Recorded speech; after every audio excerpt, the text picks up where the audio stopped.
क्या आपकी बॉडी में एक ऐसी चीज है जिसे ना आग जला सकती है ना एसिड गला सकता है। इंसान मर जाता है, जिस्म मिट्टी हो जाता है, मगर ये एक छोटा सा हिस्सा हमेशा जिंदा रहता है। ये कोई ब्रेन या हार्ट नहीं, बल्कि आपकी रीढ़ की हड्डी का सबसे आखिरी किनारा है। साइंस इसे कॉक्सिक्स या आम जुबान में टेल बोन कहती है। देखने में ये मटर के दाने जितनी छोटी सी हड्डी बिल्कुल बेकार नजर आती है।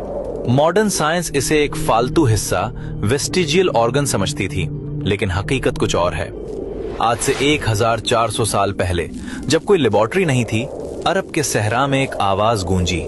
हमारे नबी करीम सल्लल्लाहु अलैहि वसल्लम ने इंसानी क्रिएशन का सबसे बड़ा राज दुनिया को बताया। सही बुखारी और मुस्लिम की हदीस है। आप सल्लल्लाहु अलैहि वसल्लम ने फरमाया, इंसान का सारा जिस्म मिट्टी खा जाती है सिवाय आजबुद्दम्ब टेल बोन के। अरबी में आजबुद्दम्ब का मतलब है रीढ़ की हड्डी की जड़ या बीज, सीड। आपने फरमाया, इसी से इंसान पैदा किया गया और इसी से कयामत के दिन दोबारा रिक्रिएट किया जाएगा। साइंसदानों के लिए यह मानना मुश्किल था कि एक हड्डी कैसे हमेशा सेफ रह सकती है। फिर 20वीं सेंचुरी में साइंस ने इस दावे को टेस्ट करने का फैसला किया। जर्मन साइंसदानों ने इस हड्डी को बहुत हाई टेम्परेचर पर जलाया, उसे पीस कर राख बना दिया। लेकिन जब इस राख को माइक्रोस्कोप के नीचे देखा गया तो वो शॉक्ड रह गए। हड्डी के सेल्स जले नहीं थे, बल्कि वो अभी भी जिंदा और एक्टिव थे। ये एक्सपेरिमेंट साबित कर रहा था कि हदीस का एक एक लफ्ज सच है। ये हड्डी इनडिस्ट्रक्टिबल है, यानी फना नहीं होती। एम्ब्रियोलॉजी बताती है कि मां के पेट में इंसान का सबसे पहला बनने वाला हिस्सा यही हड्डी होती है। इसे प्रिमिटिव स्ट्रिक कहते हैं। ये वो बुनियादी बीज है जिससे पूरी बॉडी डिजाइन होती है। सोचिए, ये छोटी सी हड्डी अल्लाह का बनाया हुआ एक स्पर्म माइक्रोचिप है, जिसमें आपका पूरा डेटा महफूज है। आप मर जाएंगे, सदियां गुजर जाएंगी, लेकिन जमीन के अंधेरों में आपका ये बैकअप डेटा महफूज रहेगा। और फिर जब कयामत का दिन आएगा और अल्लाह की खास बारिश बरसेगी, तो ये सोया हुआ बीज एक्टिव हो जाएगा।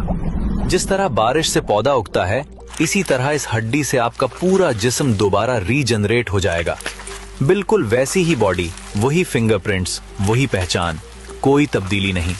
एक उम्मी नबी ने 1400 साल पहले डीएनए और क्लोनिंग का ये सिस्टम कैसे बताया? ये कोई आम बात नहीं, ये इसी क्रिएटर का कलाम है जिसने मौत और जिंदगी को बनाया। जैसे हवाई जहाज में ब्लैक बॉक्स होता है, वैसे ही ये हड्डी इंसान का ब्लैक बॉक्स है। जिस तरह क्लाउड पर आपका डेटा कभी डिलीट नहीं होता, अल्लाह ने यह हड्डी आपके जिस्म का क्लाउड सर्वर बनाई है। साइंस आज जिन टेक्नोलॉजीज पर काम कर रही है, इस्लाम ने सदियों पहले उनकी बुनियाद रख दी थी। आज जब आप बैठें तो महसूस करें, आपकी कमर के निचले हिस्से में कयामत तक का राज छुपा हुआ है। ये सब महज इत्तेफाक, कोइंसिडेंस नहीं हो सकता। ये एक बहुत बड़ी प्लानिंग का हिस्सा है। ये निशानियां इसलिए हैं ताकि हमारा ईमान, फेथ मजबूत हो और हम शक से निकल आएं। अल्लाह अपनी कुदरत दिखा रहा है कि देखो, मैं तुम्हें एक जर्रे से भी दोबारा बना सकता हूं। इस जबरदस्त सिस्टम को देखकर बेइख्तियार जबान से निकलता है, सुभान अल्लाह।